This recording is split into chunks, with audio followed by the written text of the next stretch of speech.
పరిశుభ్రతే మనల్ని అతిసారం నుండి రక్షిస్తుందని పురపాలక సంఘ కమిషనర్ బి శేషన్న అన్నారు. నెహ్రూ నికేతన్ పాఠశాలలో అతిసారంపై జరిగిన అవగాహన సదస్సు నిర్వహించి విద్యార్థులకు పలు సూచనలు చేశారు. స్థానిక బోస్ రోడ్లోని నెహ్రూ నికేతన్ పాఠశాలలో పురపాలక సంఘం ఆధ్వర్యంలో గురువారం సాయంత్రం అతిసారంపై అవగాహన సదస్సు నిర్వహించారు. ఈ కార్యక్రమంలో మున్సిపల్ కమిషనర్ బండి శేషన్న ముఖ్య అతిథిగా పాల్గొని ప్రసంగించారు. సభకు నెహ్రూ నికేతన్ మేనేజింగ్ డైరెక్టర్ మురళీకాంత్ వి దాసరి అధ్యక్షత వహించారు. శేషన్న తన ప్రసంగాన్ని కొనసాగిస్తూ శుభ్రత అనేది మన ఇంటి నుండే ప్రారంభం కావాలని ప్రతి ఒక్కరూ భావించాలని అన్నారు. ప్రతి పాఠశాలలో మరుగుదొడ్లను పరిశుభ్రంగా ఉంచాలని, చెత్తను ఎక్కడ పడితే అక్కడ పడవేయకుండా పురపాలక సంఘం వారి చెత్త సేకరణ వాహనం వారికి అందించాలని కమిషనర్ శేషన్న కోరారు.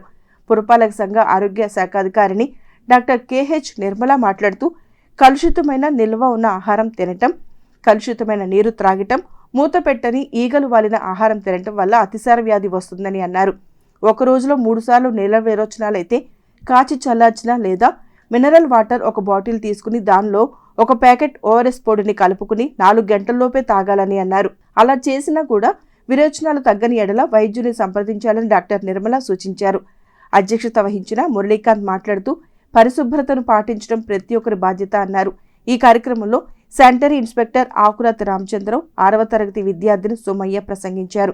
అనంతరం ఆరోగ్య శాఖకు చెందిన దాసరి విజయ్ కుమారి 7 విధాలుగా చేతులను ఏ విధంగా పరిశుభ్రంగా ఉంచుకోవాలనే విధానాన్ని బాలబాలికలకు ప్రత్యక్షంగా చూపించారు.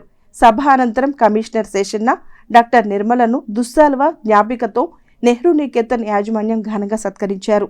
ఈ కార్యక్రమంలో పురపాలక సంఘ సిబ్బంది, నెహ్రూ నికేతన్ బాలబాలికలు, ఉపాధ్యాయులు పాల్గొన్నారు. ఆటపాటలతో కూడుకున్నటువంటి చదువు మంచిగా మీకు బాగా వండబడతాయినటువంటి ఒక సూక్తి ఉంది. కాబట్టి మిమ్మల్ని అందరినీ కూడా క్లాస్ రూమ్లో మాత్రం ఇక్కడ కూడా సీరియస్ కట్టడి చేసి వింటామా వినవా అనేటువంటి ఆ పద్ధతి కాకుండా ఒక ఆహ్లాదకరమైనటువంటి వాతావరణంలో చెప్పాలని చెప్తున్నాం. అందువల్ల శుభ్రత పాటించాలంటే మన ఇంట్లో నుంచే స్టార్ట్ కావాలి. మన ఇల్లు శుభ్రం ఉండాలి, మన ఒళ్ళు శుభ్రం ఉండాలి, మన పరిసరాలు శుభ్రంగా ఉండాలి. అప్పుడే ఊరు బాగుంటుంది. ఊరంతా శుభ్రంగా ఉంటే కనుక మన దగ్గరికి జ్వరాలు రావు, జబ్బులు రావు, అందరం ఆరోగ్యంగా ఉంటాం. ఆ ఆరోగ్యం ఉన్నటువంటి క్రమంలోనే ఇప్పుడు చేతులు శుభ్రంగా ఎలా ఉంచుకోవాలి, చేతులు శుభ్రంగా ఉంటే ఇంకా ఏం జరుగుతుంది, చేతులను శుభ్రంగా ఉంచుకున్నటువంటి క్రమం ఏంటి అనేటువంటి విషయాల గురించి ఇక్కడికి వచ్చినటువంటి ఏఎన్ఎంలు కానీ ఆయాలు కానీ మీకు చెప్తారు. వాళ్ళు చెప్పేటువంటి విషయాలన్నింటినీ కూడా చక్కగా పాటించండి.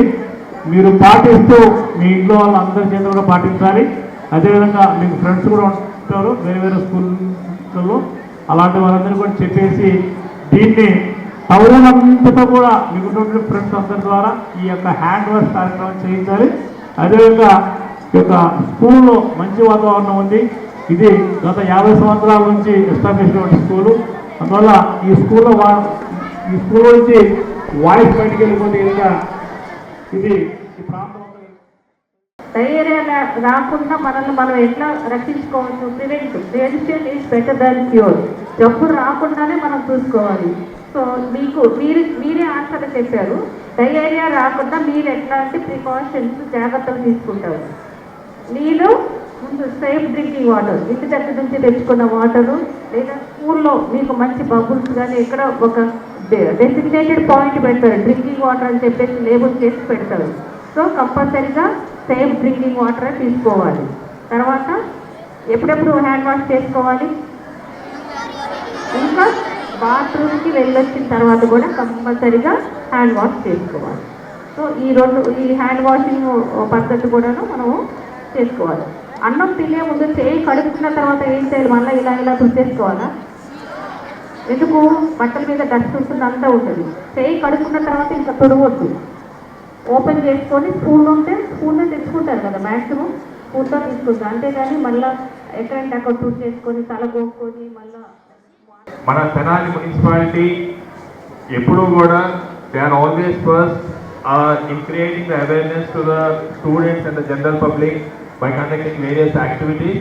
So ఇప్పుడు సీజనల్ చేంజెస్ వల్ల వచ్చే డిసీజెస్ వీటన్నిటి గురించి కూడా మనకి ఎక్స్ప్లెయిన్ చేయడానికి మన హెల్త్ ఆఫీసర్ గారు, అలాగే కమిషనర్ గారు, శానిటరీ ఇన్స్పెక్టర్ వీళ్ళందరూ వచ్చున్నారు. So the whole idea is when we talk about society, ఊళ్ళో మురిగ్గా ఉంది, కాలువలు నీట్గా లేవు, లేదా దోమలు వస్తున్నాయి, ఇంకో ప్రాబ్లం వస్తుంది, జ్వరాలు వస్తున్నాయి, ఇవన్నీ వస్తున్నాయి అంటే who is responsible for that? Who is responsible for that? ప్రతి ఒక్కళ్ళు చెప్పేది ఏంటి, మున్సిపాలిటీ వాళ్ళు పని చేయట్లేదు అంటారు. No, we are there to support them. వాళ్ళు మనకి సపోర్ట్ చేయడానికి ఉన్నారు.